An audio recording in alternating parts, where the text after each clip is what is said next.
Breaking news pay scale নিয়ে নতুন আলোচনার তারিখ নির্ধারণ করলেন অর্থ উপদেষ্টা। তো দর্শক, নবম পে স্কেলের আজকের সবচেয়ে বড় নিউজটি শেষ পর্যন্ত দেখুন এবং শুরুতেই চ্যানেলটি সাবস্ক্রাইব করে রাখুন পরবর্তীতে নবম পে স্কেলের সকল আপডেট সবার আগে পেতে। তো দর্শক, আজ দেশের সরকারি কর্মচারীদের জন্য অত্যন্ত গুরুত্বপূর্ণ একটি খবর প্রকাশিত হয়েছে। জানা গেছে, পে স্কেল নিয়ে চলমান জটিল পরিস্থিতি মোকাবেলায় এবং দীর্ঘদিন ধরে স্থগিত থাকা বৈঠকগুলোর পরিপ্রেক্ষিতে অর্থ উপদেষ্টা নিজ উদ্যোগে একটি নতুন আলোচনার তারিখ নির্ধারণ করেছেন। সরকারি সূত্র থেকে পাওয়া তথ্য অনুযায়ী পূর্বে নির্ধারিত বৈঠক নানা কারণে স্থগিত হওয়ায় দেশের সরকারি কর্মচারীদের মধ্যে দীর্ঘদিন ধরে অনিশ্চয়তার সৃষ্টি হয়েছিল।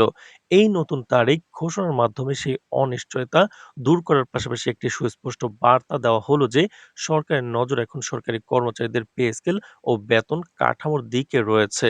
তো দর্শক, সরকারি সূত্রে জানা গেছে, খালেদা জিয়ার মৃত্যুর খবরে জাতি যখন শোকাহত, ঠিক সেই মুহূর্তকে প্রেক্ষাপটকে স্থগিত করা হয়েছে আজকের বহুল আলোচিত পে স্কেল সংক্রান্ত গুরুত্বপূর্ণ বৈঠকটি, যা পূর্ব নির্ধারিত ছিল।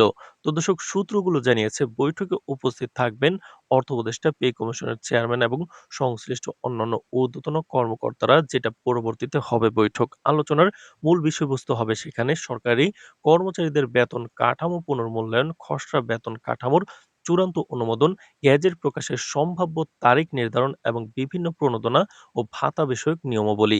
বিশেষজ্ঞরা মনে করছেন, বৈঠকের সিদ্ধান্ত দেশের সরকারি খাতের অর্থনৈতিক কাঠামো ও সরকারি কর্মচারীদের জীবনযাত্রার উপর সরাসরি প্রভাব ফেলবে। তো দর্শক, ভিডিওটির এই মুহূর্ত পর্যন্ত যারা দেখছেন, চ্যানেলটি সাবস্ক্রাইব করে রাখুন পরবর্তীতে নবম পে স্কেলের সকল আপডেট সবার আগে পেতে। তো দর্শক, একই সঙ্গে রাজনৈতিক বিশ্লেষকরা বলছেন, এই নতুন তারিখ ঘোষণা রাজনৈতিক ও প্রশাসনিক উভয় পর্যায়ে বিশেষ গুরুত্ব বহন করছে। রাজনৈতিক অস্থিরতা, বিভিন্ন দলের চাপ এবং সরকারের নীতি গ্রহণের নির্বাচনের জটিল পরিস্থিতি বিবেচনায় রেখে অর্থ উপদেষ্টা নিজ উদ্যোগে এই পদক্ষেপ নিয়েছেন। সরকারি কর্মচারী সমাজে এই ঘোষণার পর এক ধরনের প্রত্যাশার ঢেউ দেখা দিয়েছে। অনেকে মনে করছেন, বৈঠক সফলভাবে সম্পন্ন হলে তাদের দীর্ঘদিনের দাবি, যেমন বেতন বৃদ্ধি, সুবিধা সম্প্রসারণ এবং অন্যান্য প্রণোদনার বিষয়গুলো অবশেষে বাস্তব রূপ পেতে পারে। এছাড়া জানা গেছে, বৈঠকে বিভিন্ন বিভাগের কর্মকর্তারা অংশগ্রহণ করবেন এবং তারা বৈঠকে আলোচনার প্রস্তাবনা ও খসড়া নীতি উপস্থাপন করবেন। অর্থ উপদেষ্টা এই আলোচনাকে কেন্দ্র করে একটি সমন্বিত পরিকল্পনা তৈরি করেছেন, যাতে বৈঠকের ফলাফল বাস্তবায়নযোগ্য হয় এবং সরকারি কর্মচারীদের দীর্ঘদিনের সমস্যার দ্রুত সমাধান সম্ভব হয়। বিশ্লেষকরা মনে করছেন, বৈঠকের সিদ্ধান্ত দেশের সরকারি কর্মচারীদের সমাজে মনোবলকে বাড়াবে এবং দীর্ঘমেয়াদী কর্মক্ষমতা ও উৎপাদনশীলতার উপর ইতিবাচক প্রভাব ফেলবে।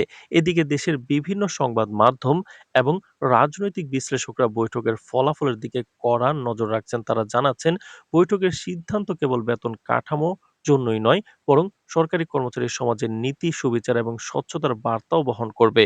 অর্থাৎ এটি হবে শুধু আর্থিক নয়, বরং প্রশাসনিক ও রাষ্ট্রীয় একটি বড় সিদ্ধান্ত। তো দেশের সরকারি কর্মচারীরা আশা করছেন যে বৈঠকের ফলাফল সরকারের জন্য নীতি নির্ধারণ ক্ষেত্রে সহায়ক হবে এবং দেশের অর্থনৈতিক স্থিতিশীলতা বজায় রাখতে বড় ভূমিকা রাখবে।